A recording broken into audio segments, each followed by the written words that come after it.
Вітаю ўсіх! Сёння ў нас на разглядзе вельмі важная тэма – 37 параграф з падручніка за 9 клас. Мы не проста пройдземся па ім, а разбяром літаральна кожнае практыкаванне.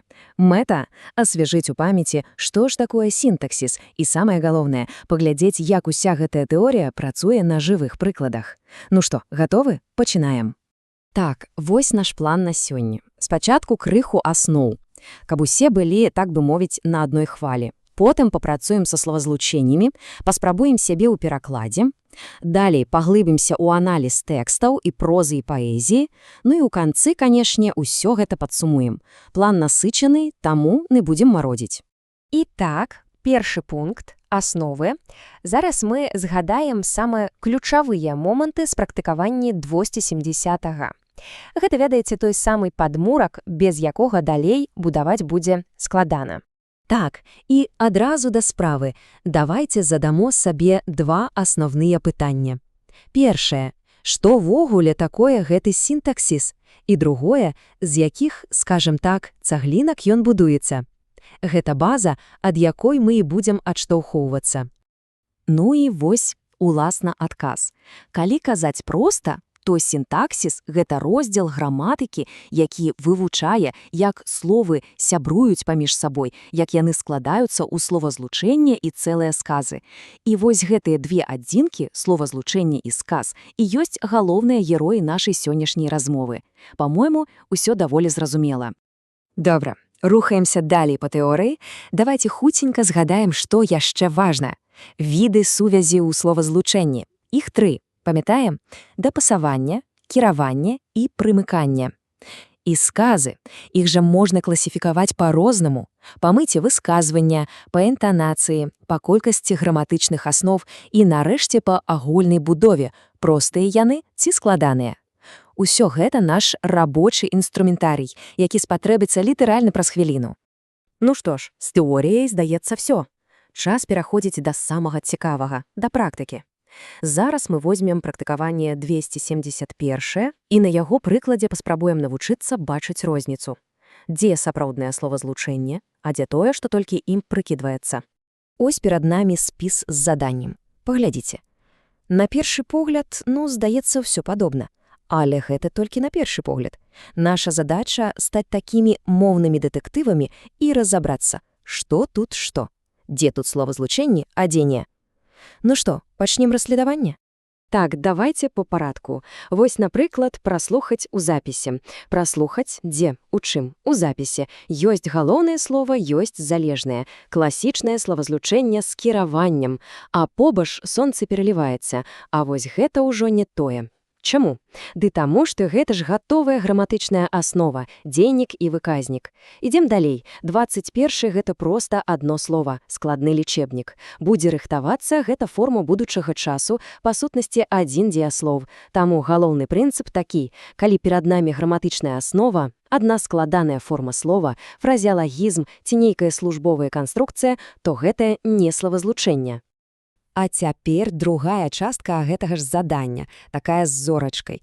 Трэба было знайсці слова, якое мяняе свой род пры перакладзе на рускую. І ў нашым спісе гэта, канешне ж, падлога.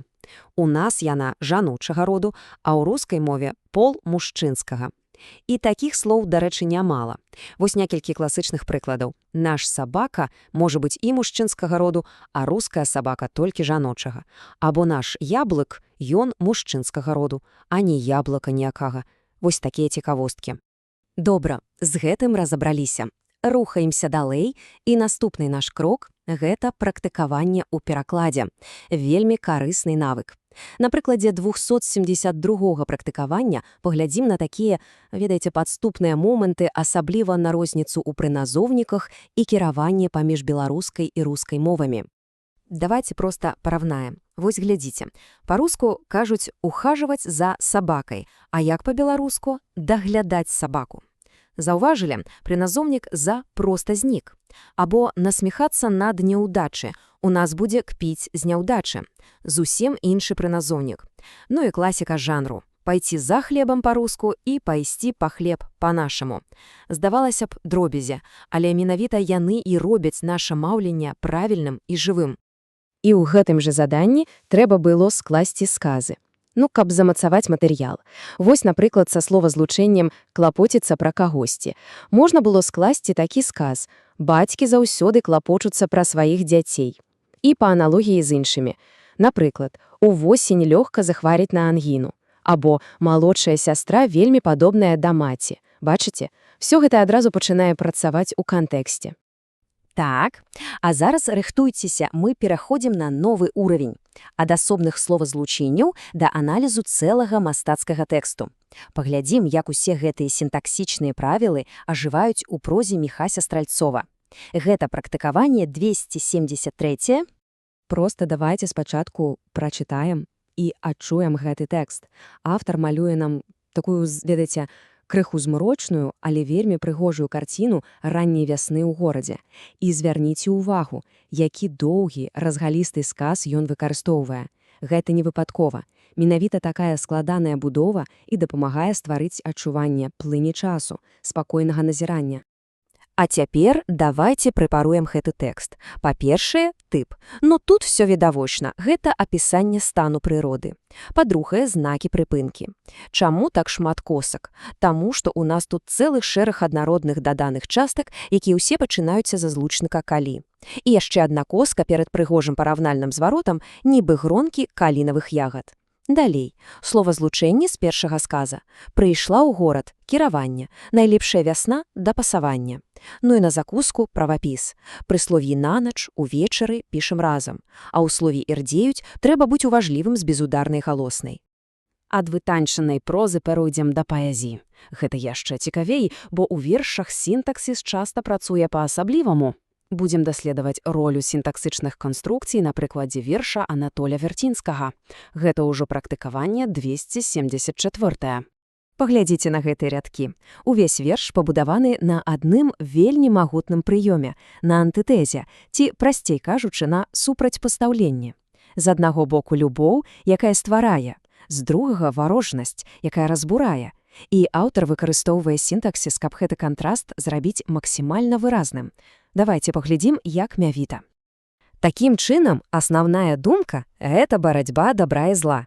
А як гэта паказана з пункту гледжання сінтаксісу? Вельмі проста і элегантна. Праз аднародныя члены. У нас ёсць аднародныя дзейнікі – любоў і лад супраць варожасці і злосці.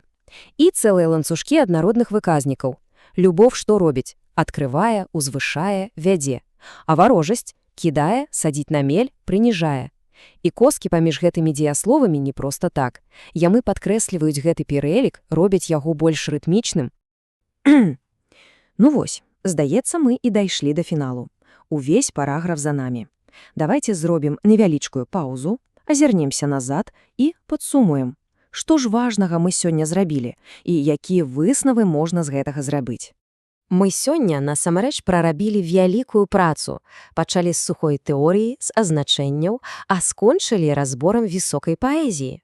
Мы вучыліся адрозніваць славазлучэнні, разбіраліся з відамі сувязі, займаліся перакладам і, спадзяюся, галоўны вынік сённяшняй размовы ў тым, што сінтаксіс – гэта не проста нудныя правілы з падручніка. Гэта магутны інструмент у руках любога, хто працуе са словом. І на завяршэнне такое пытанне для роздуму. Навошта ўсё гэта ведаць? А для таго, каб разумець, што сінтаксіс – гэта не проста пра коскі і правільны парадак слоў. Гэта ключ да глыбіннага сэнсу любога тэксту. Калі мы разумеем, як пабудаваны сказ, мы пачынаем бачыць не толькі, што нам хацелі сказаць, але і як менавіта гэта было зроблена. А гэта і ёсць галоўны навык удумлівага чытача. Спадзяюся, гэты наш разбор быў карысным. Дзякуй за ўвагу.